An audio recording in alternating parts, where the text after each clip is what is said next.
Mic check, mic check. All right.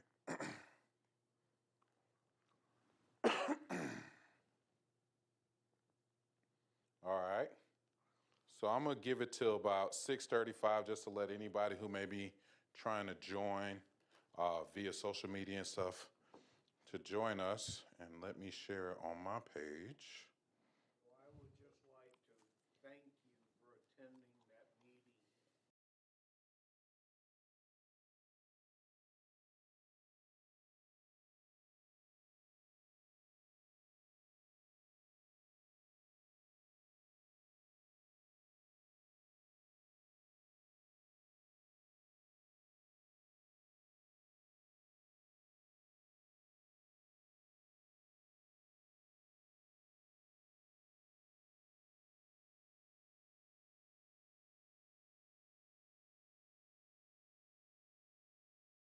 I saw that it sounded like it was a wash with the vote. It was like there were too many.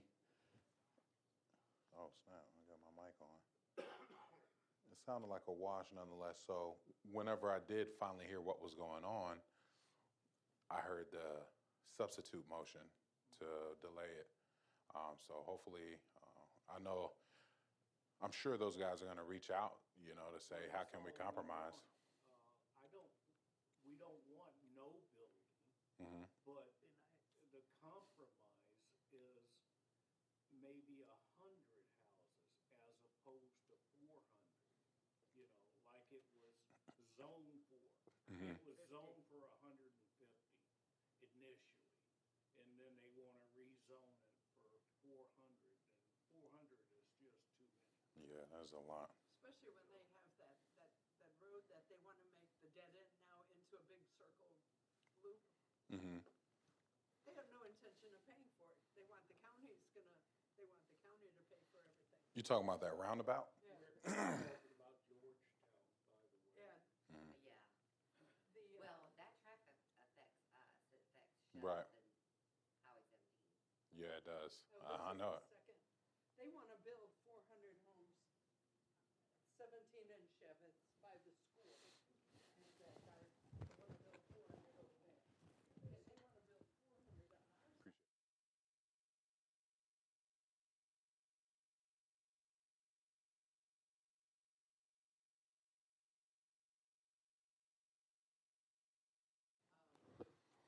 There's a school there, so, the traffic is not going to go down that road as much as they're going to come now. Yes, and Richmond Hill comes through. Yeah, well, we need traffic counters for that area. But I want to get the show on the road because I want to get this knocked out so everybody can get home and see the State of the Union and either stand or sit down, whichever they choose to do during the State of the Union address. Appreciate y'all coming, y'all being here. I appreciate y'all being online, tuning in. I'm Commissioner Aaron Whiteley, Chatham County District 6 Commissioner, and honored to serve you all. This is your seat. And so what I'm doing today is just want to create the opportunity for you to share some information, concerns with me, but also for me to give some information out because, again, this is your government. I just sit in the seat. So without further ado, let me get into my nice, fancy, schmancy slideshow. We'll start off with what have we done? So just to kind of give a little background of what we've been dealing with up to this point.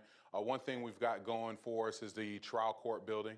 As some of you know, we had a SPLOST funded trial court building is coming up very nicely. If you make your way downtown MLK and Oglethorpe, you'll see most of the walls are up.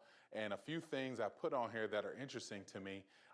We are reestablishing the Oglethorpe plan with this building by creating the pathway, if you will, for York Street as well as State Street. If you remember, York Street and State Street, if you were going from east to west, stop at MLK. But we're going to open that back up, not for roadway traffic. However, the actual gap or space in the building for State Street and York Street will align with the existing streets. So that's something that's going on. It's looking very good. It is on schedule, so we're excited about that. We awarded that to J.E. Dunn. Something else we've done is allocated ARPA funds. You know, we dealt with an unprecedented situation with COVID, and so we got a lot of money from the federal government to try to make some things happen. And so this is the overview of how we allocated it at least up to 2021 for the most part. A few things to make note of. You'll see 42% going to revenue replacement. The revenue replacement was something that we used for our court backlog, as well as increasing the digital capability of our courtrooms. Also bonus pay for staff, things of that nature.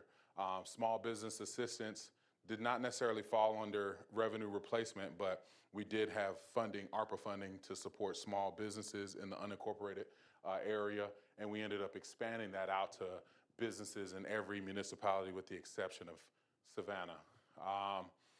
Also, we're able to use, you'll see on this slide, infrastructure, the light blue section. Well, we use some of that money to start working on some of our drainage challenges that we're experiencing. I know y'all in the Chevis Road and Georgetown areas see a lot of wetlands. But we've got a lot of places throughout our county that have a tremendous need for drainage help. So that's another piece. And of course, nonprofit support.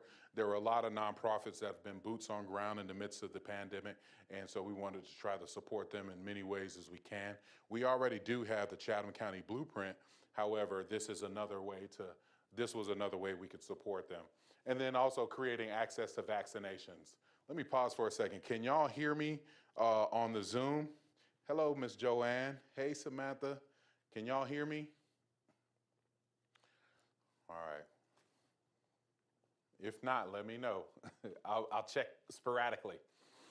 Another pot of money when it came to ARPA funding was the emergency rental assistance piece. And I know that was a very hot topic, hot button topic, right? To give some data on that, you know, we had ERA 1 and ERA 2. As of June 30th of June 30th of 2022, we had expended, we had expended all 6.5 million of our ERA funds into over 2,600 households. With those stats, 83% of those households were extremely low income, 90% identified as people of color, and 80% were female-headed households, where the female was a primary breadwinner, if you will. And then when it came to ERA 2, again, a separate pot of funds, we broke that out into 3 separate vendors to help us deal with actually managing the volume of applicants that we had. And up to that point, we've had a little over 281,000 had been expended of that.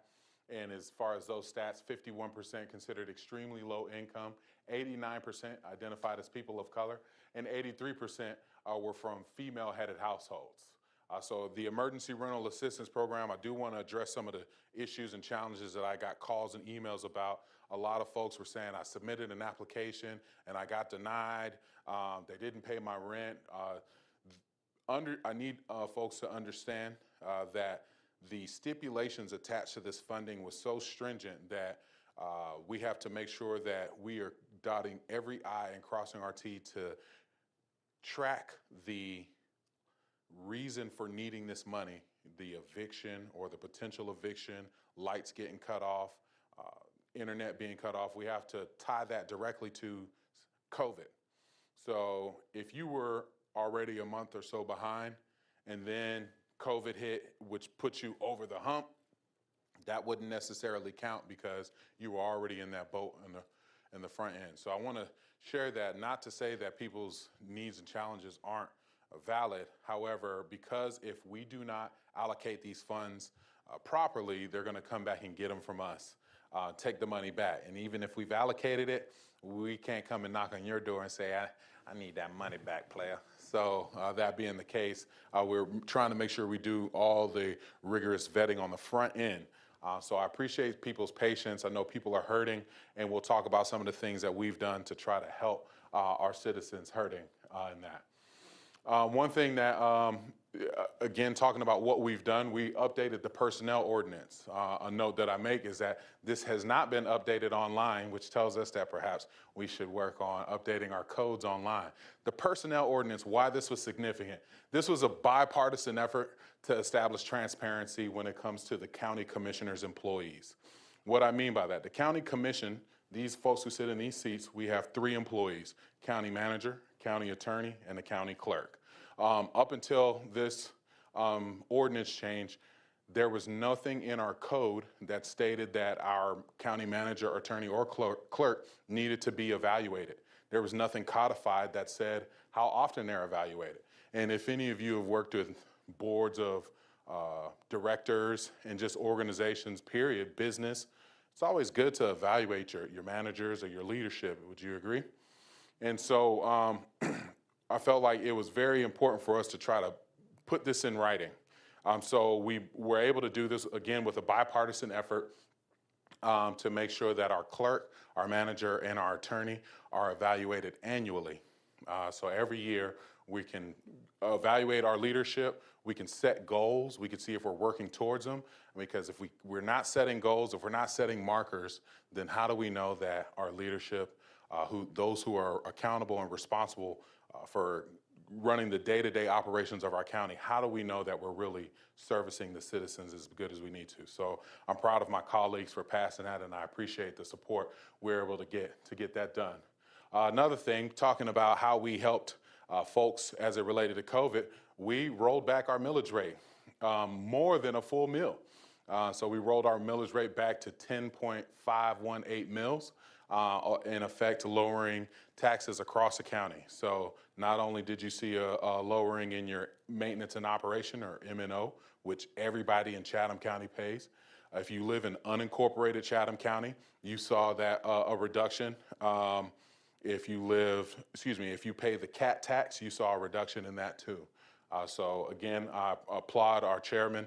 It was not necessarily a popular idea to some, but I applaud our chairman in standing firm and saying, you know what, we're gonna deliver something for our citizens, because COVID, again, did a number on our community. So something else that happened, redistricting. So with that being said, to some of you, you might just be hearing this for the first time. I'm going to welcome some of the folks who are new to District 6.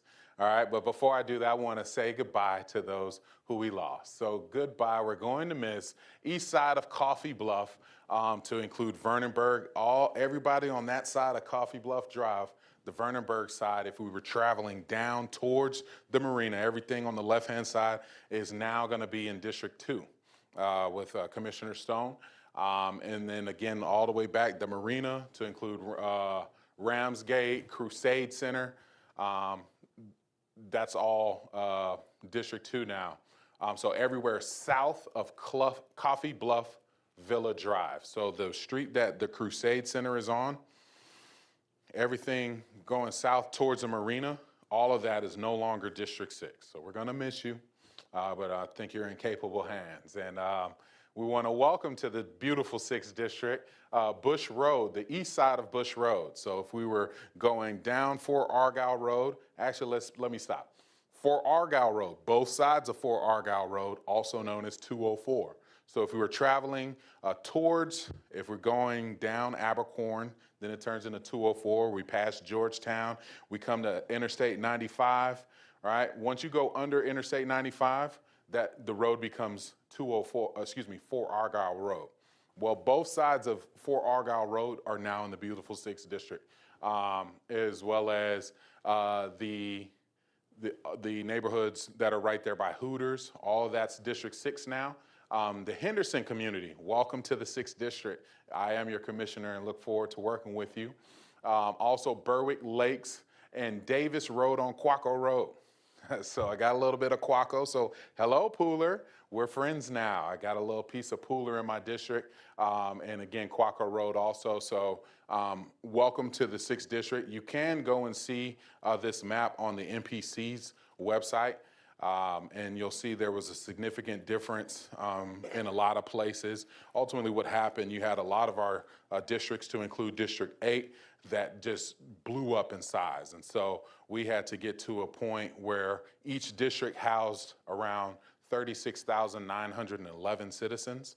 And so with that, some of us had to give, some of us had to take, and here we are. So welcome to the 6th District, and I'll have my information on the last slide. So if you have questions, if you have community meetings that I can come and share information with or answer questions, I'll happily avail myself.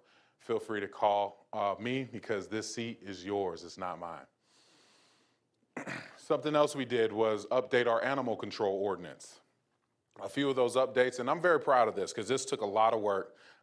And I want to applaud county staff, our county attorneys, Mr. Andre Pretorius, for the efforts in this. We limited tethering to where if you do have a tether, you have to have a 3-point tether so the dog can kind of move around freely to some degree.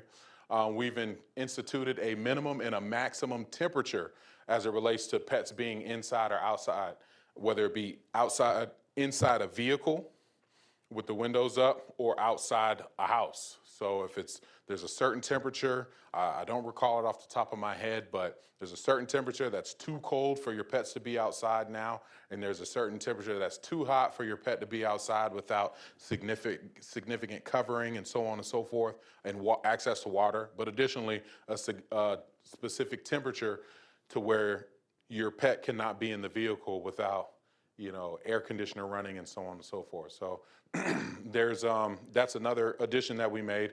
In addition to that, we made sure that there's more, we codified creating more documentation as it relates to instances where our director of animal control makes a judgment call. If he or she does have the discretion to do so as it relates to enforcement of the code. But if they do make that judgment call, they have to document it and back that up so we can always trace back. Again, I think documentation is really key to transparency, but also key to growth. If we don't know where we were, then we don't know where we're going necessarily. So again, appreciate those who worked on that, those citizens. Chatham County, Speaking Loudly and Often for Animals was one of those advocacy groups.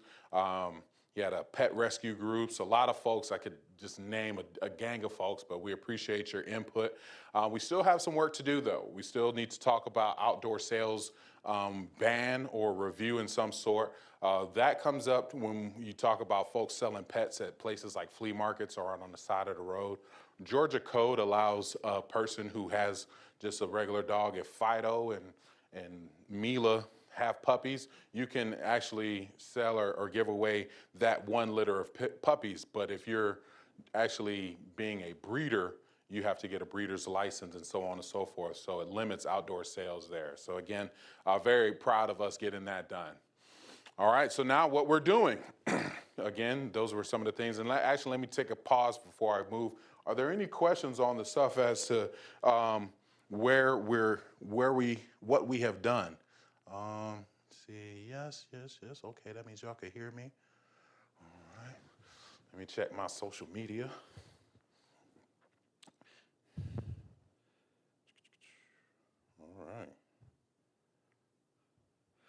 All right, so what we're doing,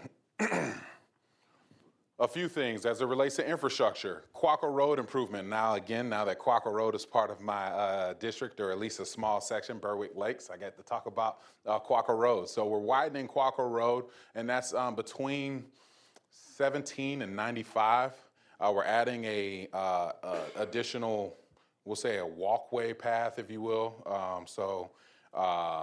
For bike traffic and foot traffic up and down Quaco Road, we have a lot of residential establishments there on Quaco Road, so widening that. We also have a Highway 17 corridor traffic study that we got a grant through Core MPO to actually help us look into the challenges that we're having on 17.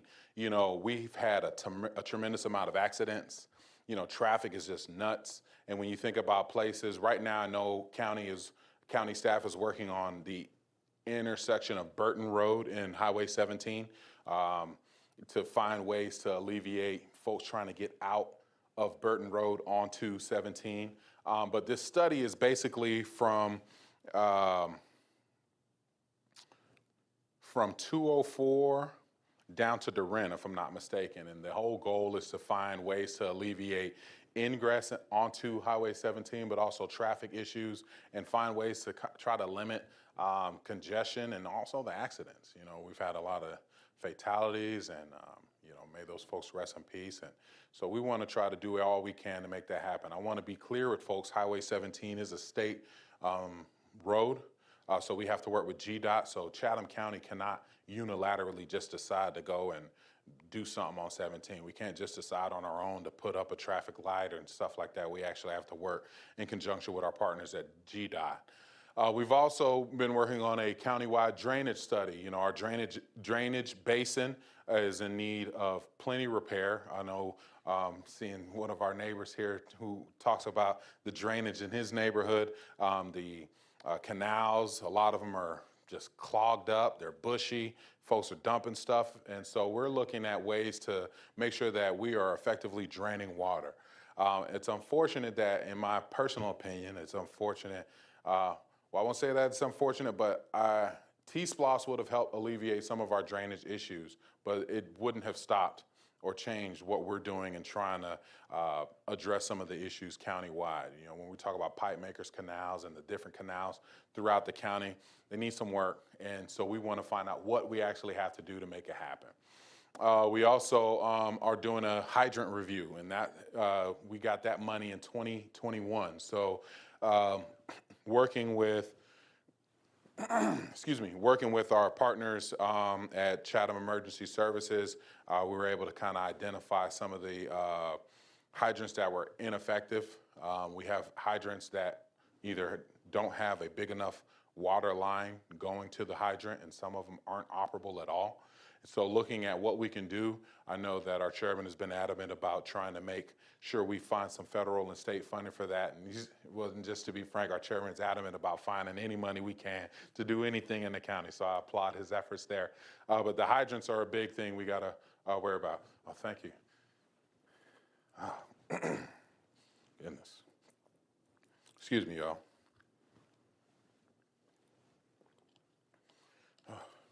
All righty. Something else we've been doing, something I'm very proud of, and I say we, but this was not directly a Chatham County venture, so to speak, but Chatham County has partnered with this, and it's Youth Court. You know, just to give me a little shameless plug here, one of the things I talked about in running for this seat was alternative ways to engage our youth. Not everybody's playing sports and stuff like that, and so this was an example of that. I'm proud to have been able to partner with the Mediation Center, as well as the Savannah-Chatham County Public School System, to pilot Youth Court. And what it is a court for youth by youth, which means that the youth are the judge, the jury, the bailiff, the community advocate, which would be the district attorney, and the advocate for the respondent, which would be the defense attorney. And we are piloting this currently. We're going into our second session now. We did our second training a couple weeks ago that were hosted right here. So again, thank you, Chatham County, for opening this place up so we can bring students into our building and talk to them and train them on the youth court. The schools that we're piloting this at is Savannah Early College, Johnson, Jenkins, and Savannah High.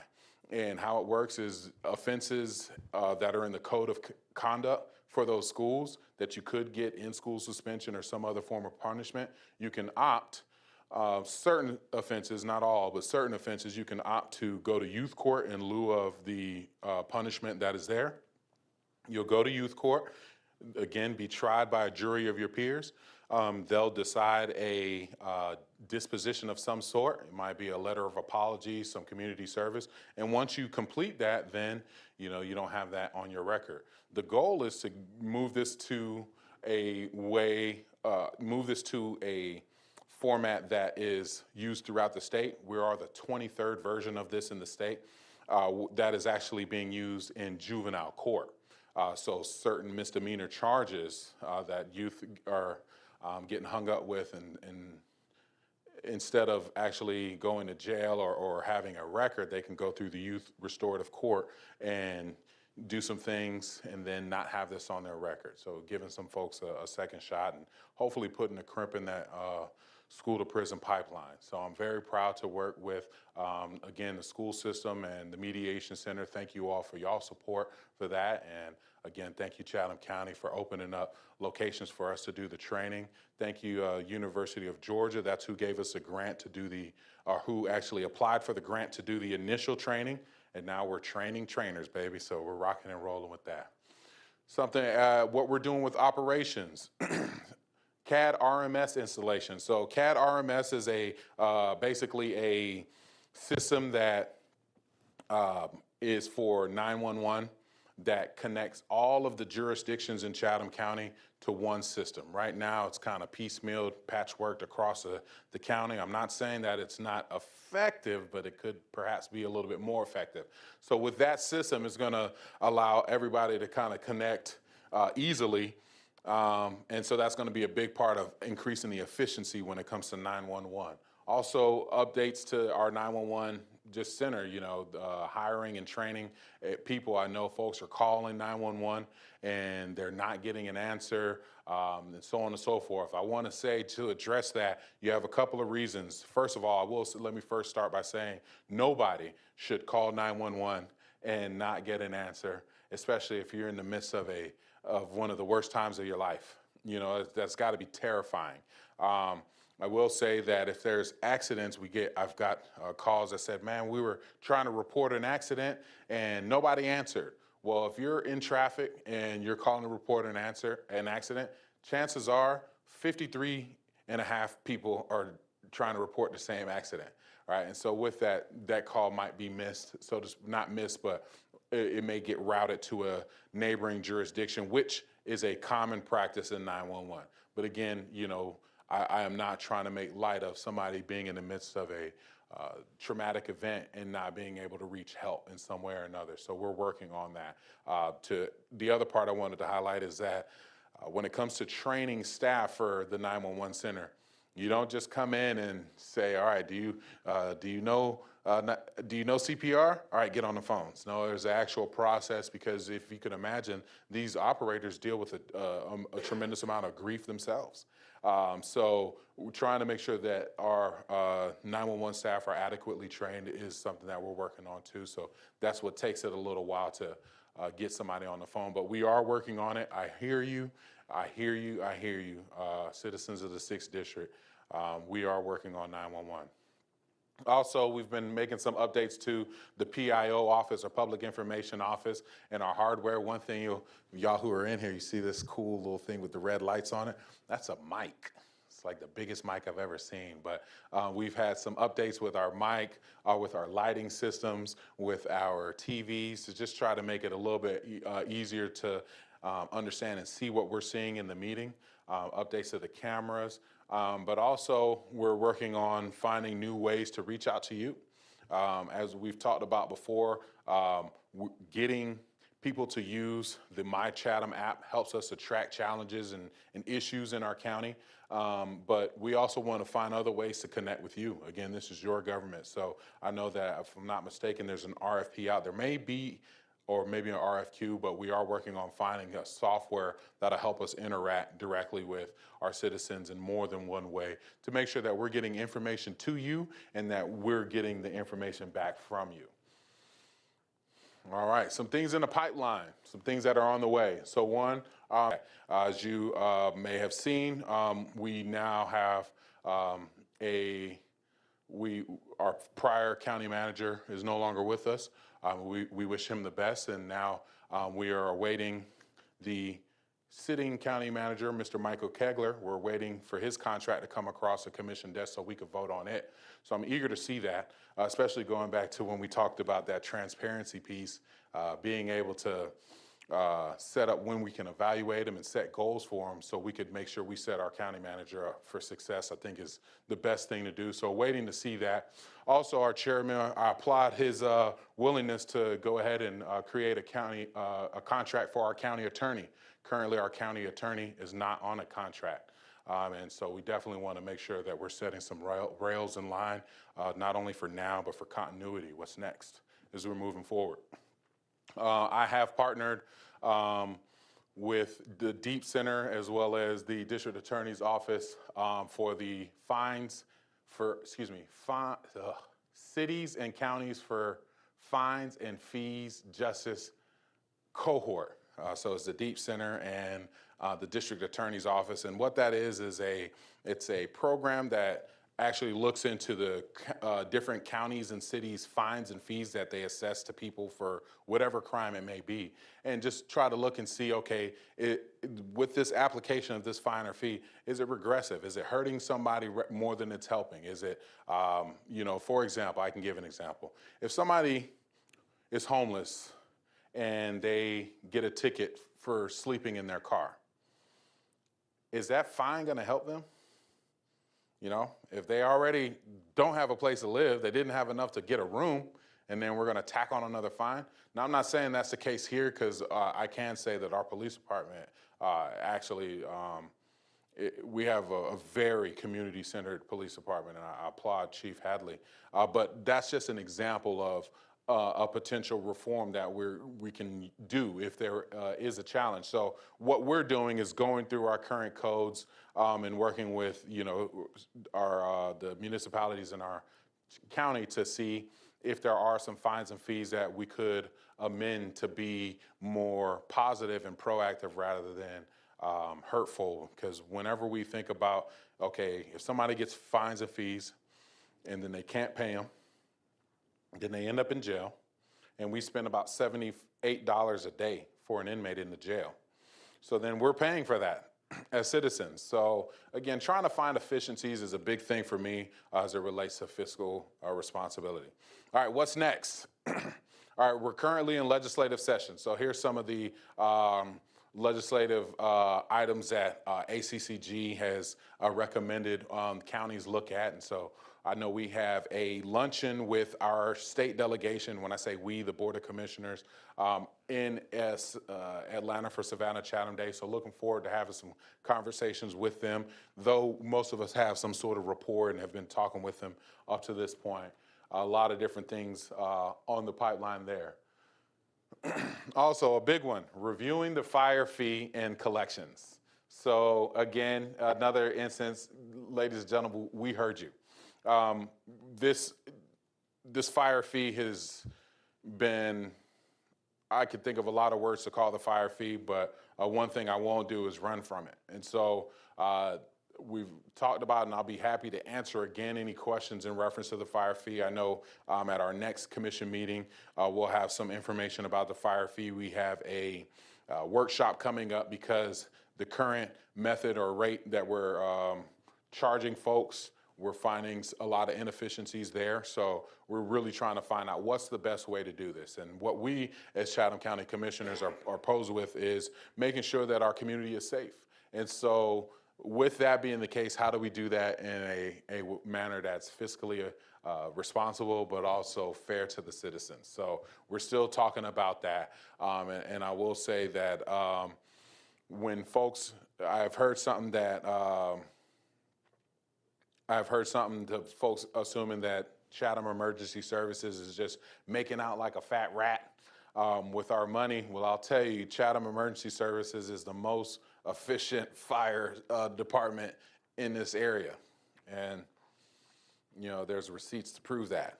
Not to mention Chatham County staff had gone and done significant auditing before we even got into this fire fee stuff. And additionally, an outside firm audited Chatham Emergency Services books. Their information is on their website. All their books are a nonprofit. So if you have questions about it, don't just trust somebody who's telling you about it. Ask them where they found it out at. And if all else fails, give me a call and I'll show you where to find the real numbers at. We're in budget season now. Budget season will be coming. So with that, these are a few of my personal priorities. One, of course, just reviewing our department budgets and making sure that we're being as efficient as possible. I think there's a lot of places where we can be more efficient. So looking forward to that. Expanding our outreach budget, because if we're not connecting with you, our citizens, then what are we here for? If we're not hearing from you, then what are we here for? And that's just my personal stance. So something that I really hope to work towards. Expanding our MWBE office, MWBE meaning Minority and Women-Owned Business Enterprise Office, expanding their budget. Currently, it's about $227,000, and I think that most of that goes towards staffing. And I think if we want to help fight poverty, we have to help build businesses, especially businesses in communities that affect poverty. So I'm hoping to make sure that we're building up those MWBE office, their capacity to do the outreach, because the other thing, as a father of daughters, I want my daughters to see other women-owned businesses operating around here. So let's find ways to touch them, reach out and touch them. Finding money to support our regional athletic facility. We're collecting SPLOS 7 right now. And with that, SPLOS 7 is for recreation. Well, we have 22 million or so earmarked for a regional athletic facility. Right now, Chatham County owns no indoor gyms, no indoor facilities for athletics. And so this is a key item for us. A few of the commissioners have really tried to push the ball along, and we are in the midst of a feasibility study with an organization who's telling us how big of a facility our market can bear. Because what we don't want to do is build this ginormous, build another arena, so to speak, but we already got an arena. So then now we're competing and we're struggling to keep the thing running. So trying to find out what's the right size to build it, and then where, and then how we're going to do it. That's something that is a priority for me in budget. Also, funding to help our court inefficiencies. We have a lot of challenges in our court systems as it relates to, our lower courts, especially, where folks are having a hard time getting conservatorships through.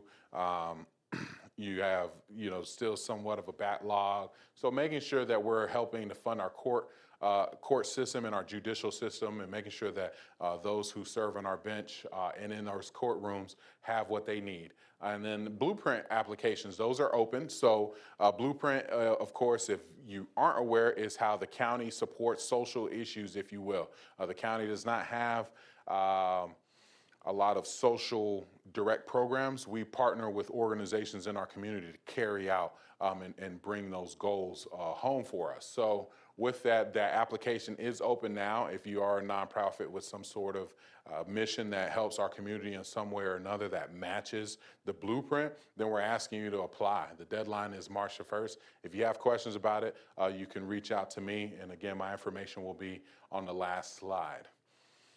Some info to know, and then I'll wrap it up. We have spring registration for baseball. Chatham County Little League is in effect. I want to share something about Chatham County Little League because I've heard a lot of misunderstanding.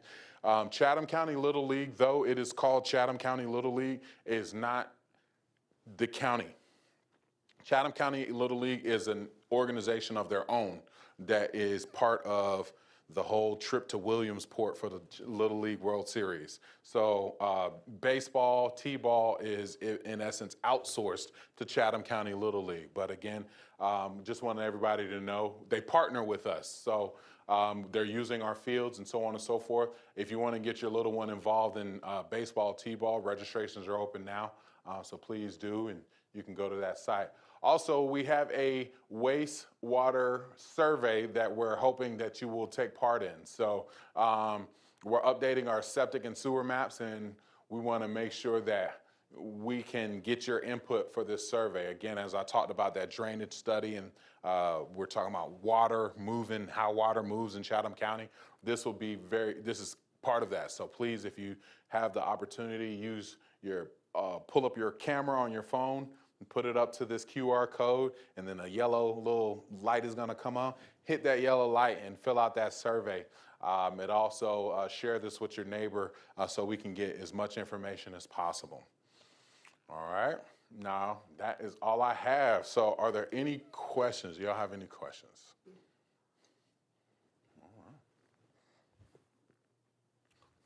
Okay. I see one right there. I will get back with you on how rough can help as the county. Uh, we are advocates for all seniors, and of course, we have scholarships for youth, et cetera. So maybe we could apply for that. Okay. Well, yeah, we need to, yeah, hit me up because we need to talk about that. Really cool. We need to talk about that before that deadline hits. All right, here we go. So I see in the Zoom, Bradley Boulevard would be a place to look at for a light. Yep, and again, that study that we talked about, I agree with you, Mr. Lewis. I live right in that area myself, and just 17 in general. We got to figure some stuff out, man. The traffic is crazy, and when you're trying to get out, it's crazy. I could say my predecessor was a big part of getting a light right there at Canebrake, so I applaud his efforts in getting that light at Canebrake, because same thing, a lot of traffic fatalities and accidents, and it can get bad. You just got a bunch of money from loss. We theoretically I wouldn't necessarily say we got a bunch of money, Miss Joanne, but we did get an increased allocation for loss, and a big chunk of that is going to go to that big, pretty trial court building as it relates to operations. So we're not just getting a pot of money to hang on to. It's to make sure that we're powering our county in a way that works for our citizens. Is there an update on intersection of 204 and Grove Point Road? Parker's still coming. Are they going to remove the stoplight? All right, so there was, Miss Lindsay Roberts, thank you for that question. There was a traffic study that was done there, and basically the options that they pitched were bringing everybody on each side, the Sweetwater side and the Grove Point or Grove Hill side, down to 17, or which would be the easiest without necessarily having to create a bridge, or going back towards Georgetown. So we are not in any position to make a definitive answer as to what we're going to do with that. We still got to try to figure out what's what. As it relates to Parkers, I know that I never knew that they weren't going to continue. I know that the traffic study was a big part of, if they would continue as a city, as unincorporated, or if they would look to try to get annexed. So I can't answer whether or not they're still coming. Let's see. Can I ask you a question? Yes, please. I'm a little confused where you said Grove Point and 204. I'm in Grove Hill. That's Grove Hill, not Grove. Yeah, the Grove. Where Sweetwater is. If you were coming towards, like if you left your house and got onto 204 going towards Interstate 95, that one light right there that just slows up everything. Yeah, by the big flag. Yeah, like the question, right? That is a choke point, but let's say a block or so up from that is it up where Sweetwater Station is, that neighborhood? Right on that corner is where Parker's wants to put a gas station. And part of the history, my understanding, is that Parker's was actually slated to put, they had a gas station where the Georgetown flyover is, if I'm not mistaken, and y'all could correct me. Yeah. Where the pond is, Right. there was a station. And so they gave that up. So I think they're trying to get back in the same area. So. But they did build a second one right there by Food Line. Well, and they built one up at 17 and 204 also. So. I thought, when I saw, and I don't know if I saved it yet, but the original layout for the extension and, getting King George done and all this other stuff, that road was actually going to go all the way down to 17, have an extra lane, so that the people could get off on 17, and then you have your 2 lanes going to 95. I thought that was in the plans. I'd have to try and find that. But, yeah, we need an overpass right at that light or something to go under. I agree. That's the problem with that whole backup all the way to Rio Road. And my daughters have been in 2 accidents right there in the morning, gotten rear-ended right there. And, you know, we go that way to come into town every day. So a lot of headache. And then when we talk about the Chevis Road, Wild Heron area, folks are trying to escape that. So maybe if we could fix that, it could alleviate some of those community road challenges that we have. Talk about the regional athletic center. Mm-hmm. Are we looking at Savannah probably being the best place for it, with it being a county project? Not necessarily, because you know, well, so first of all, it's too early to say it. The reason being, we don't know how big the facility is going to be, right? Once we figure out again how much the market could bear, let's say the market, they say, well, your market could bear a 12-court facility, and see, you know, our dream facility is multiple courts and an indoor track. Because we could really capitalize on indoor track and field. The nearest indoor track is Columbia and then Gainesville. However, if the market can't bear that, then the footprint is going to reduce significantly. However big this building is tells us how big a space we need to sit it on. So when we look at the development that's taking place throughout the county now, is there a place in the city of Savannah that can, let's say we need 15 to 20 acres. Is there 15 to 20 acres available in Chatham County? In the city of Savannah is one question. Another question is we have to look at the growth too. You know, as we're the 5th largest county. I was told by somebody yesterday that Savannah is like the 2nd largest city in the state. Surprised me because everybody else is, they're the 2nd largest only city, right? Well, that being the case, we're growing, and kind of like Atlanta. You know, you remember Atlanta was something small, and then it bloomed into this big old metropolis. Well, we're slowly but surely getting there.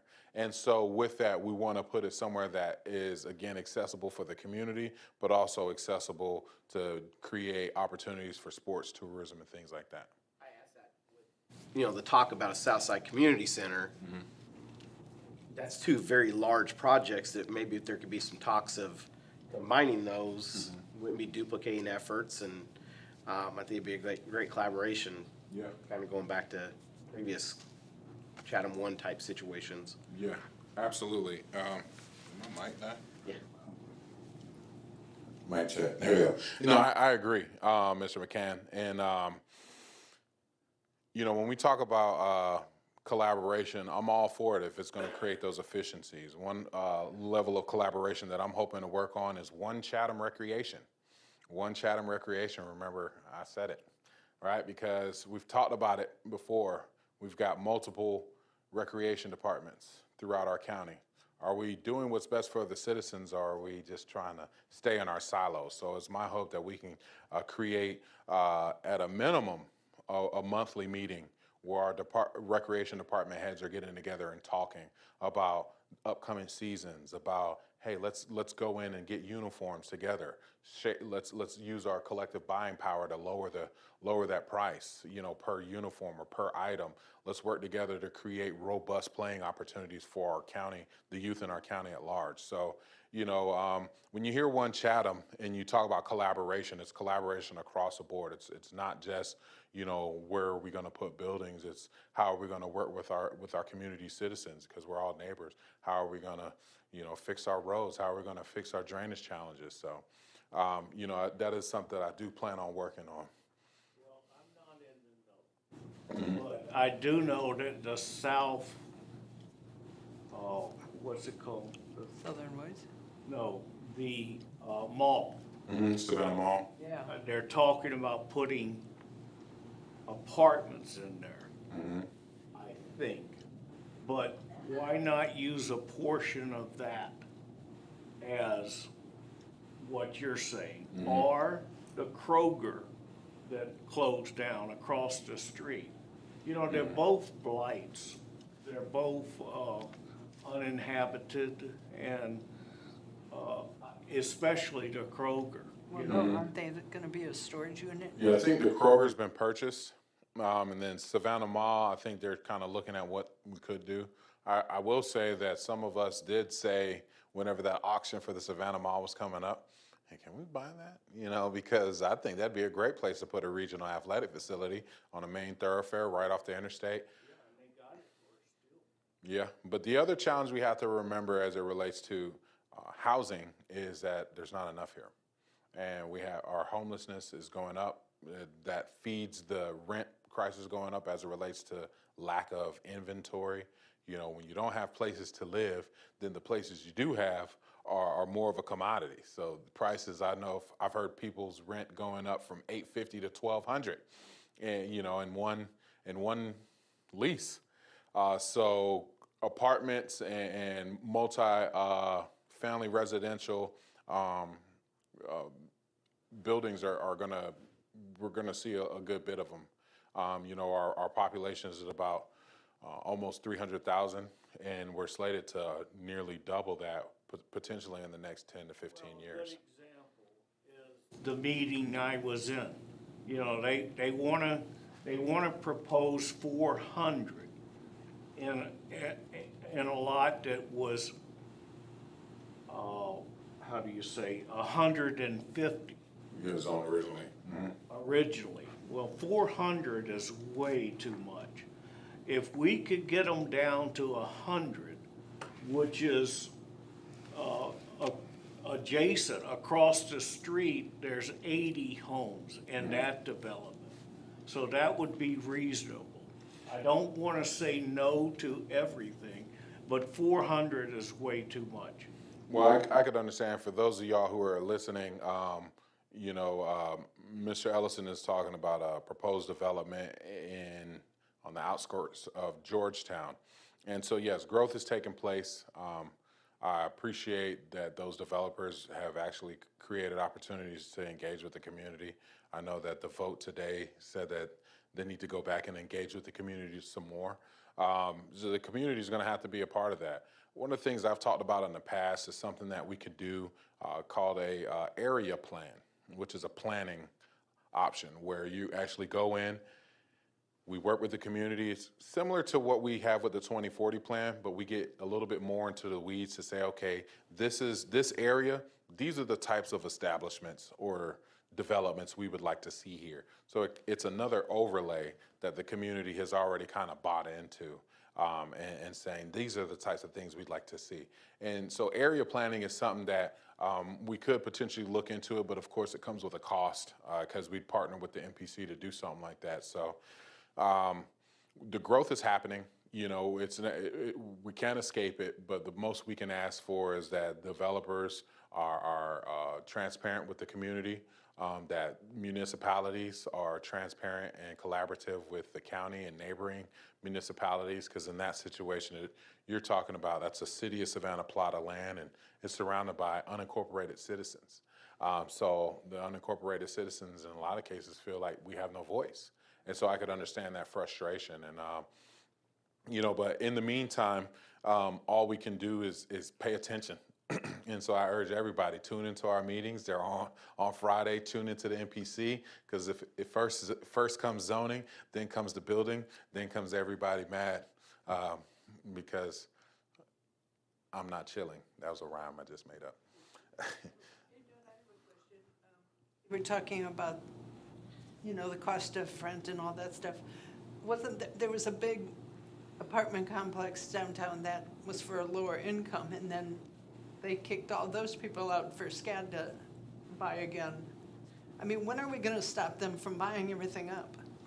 So I'm not abreast of that whole situation. I did see a news story where there was talks about like a protest and stuff like that, but that's city of Savannah, and I can say that they're not buying unincorporated. So, you know, I'm not really sure how to answer that because I don't know all the details, and I don't want to go and say one way or another something that I'm not, you know, fully educated on, and put my foot in my mouth. Yeah, I mean, that's also creating problems where we don't have enough low-income homes, you know, and we end up more people on the street because we're kicking them out of their homes and letting somebody buy it, and they don't even pay tax. I can understand the frustration, and no, you have a point there, Miss Margaret. All right, I'm gonna go to some of these questions on the here, let's see, we talked about that. I have one. As a city resident, where does my county tax money go toward the lost revenue line the chairman was referencing? All right, Mr. Eric P. Lewis. As a city resident, your tax money goes to the maintenance and operations pot that everybody in Chatham County pays into. Now, and I'm trying to understand your question as it relates to the lost revenue, which again, I'm proud to say that we were able to come to some agreement, and the loss has passed.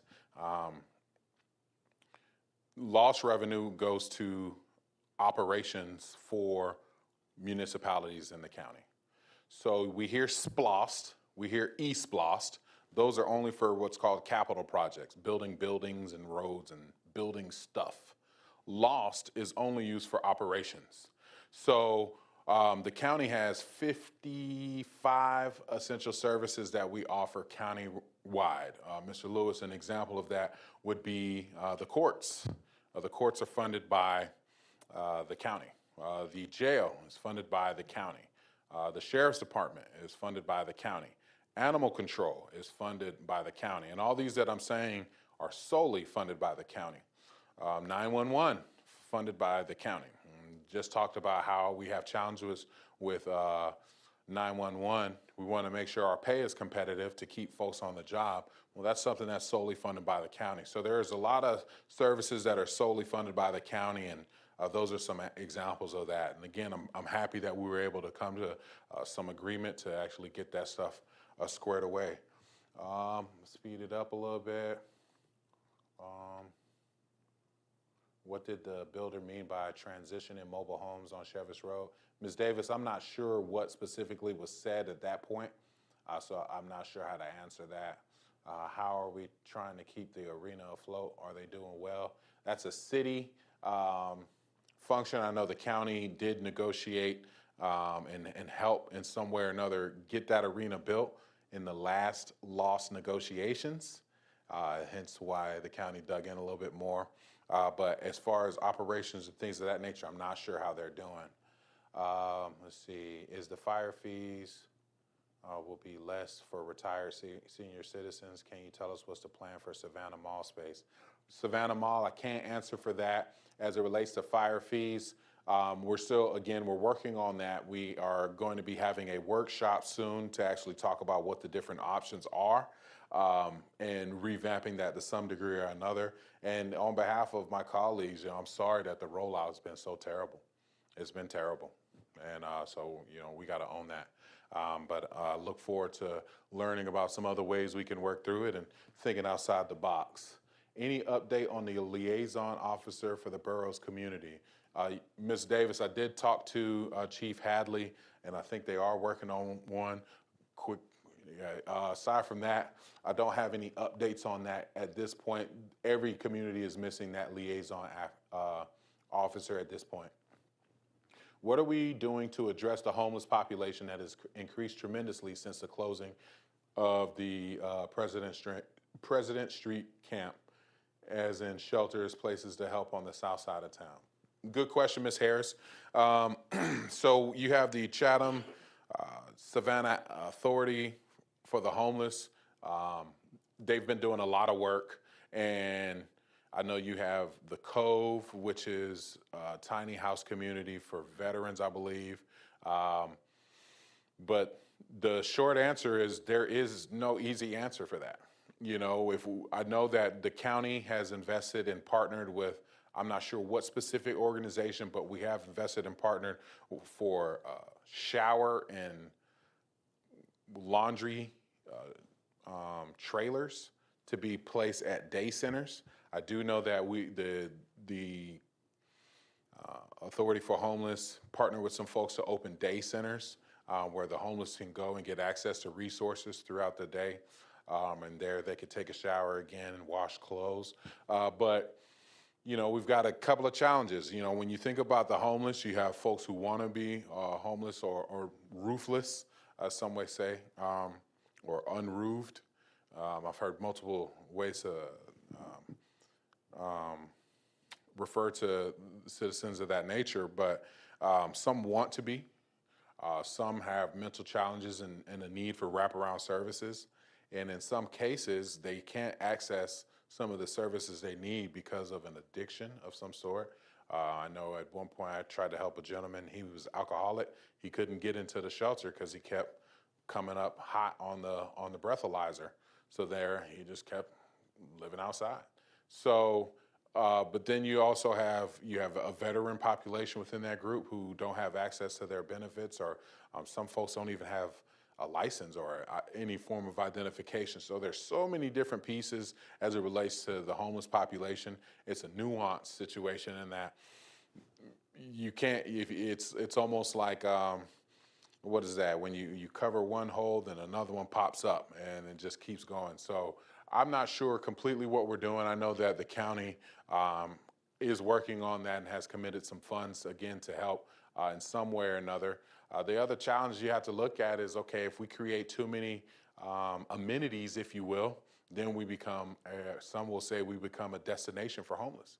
And then the number's just gonna continue. Now, folks will start making their way here because we have all the facilities and all the cool stuff. So, it's a very, again, nuanced challenge, and I in no way take somebody not having a place to live lightly. I see people in my district living in hotels with 4 and 5 children. We have a housing challenge here, but we also have to think about the wraparound services to help those who are homeless. So we'll keep on keeping on there. All right, but with that, I don't see any other questions. Let me check, make sure social media. I want to make sure I answer all questions because, as if you know me, you know I like cigars and I never run from the smoke. What about impact fees to, okay. All right, Ms. Miller, a library for kids in Ogeechee Farms. Oh, Ms. Miller has a lot of questions. Impact fees for huge apartments to help pay for fire fees. Impact fees has been something that was talked about before. Right now, the county does not, we collect minimal impact fees. A library for kids in Ogeechee Farms wouldn't be necessary considering we have a library at the Savannah Mall location, which is, I think, about less than 3 miles or so down the road. So one directly in Ogeechee Farms would not necessarily be a thing. However, I will say, as it relates to that park in Ogeechee Farms, we have been having some discussions about that and trying to figure out where to go with that. So aside from that, I think we're done. I wanted to make sure I answered anything. Again, my information, Ms. Glassby, can you make sure my information gets back on that, is shown on the screen for those watching digitally? If you have any further questions, feel free to shoot me an email, give me a call, shoot me a text. That's my cell phone number. This seat is yours, it's not mine. I sit in it and I work for you. And I need my marching orders from you. So I look to hear from you. I appreciate those who took the time to come out. I appreciate the staff who stayed behind to actually make this happen. I want to make sure that we open up the county building for folks and maybe a more informative opportunity rather than a good old boring meeting. So I appreciate y'all taking the time to come out, and I look forward to continuing to serve you all in the future. But y'all have a safe night. Thank you for tuning in, everybody. Good evening.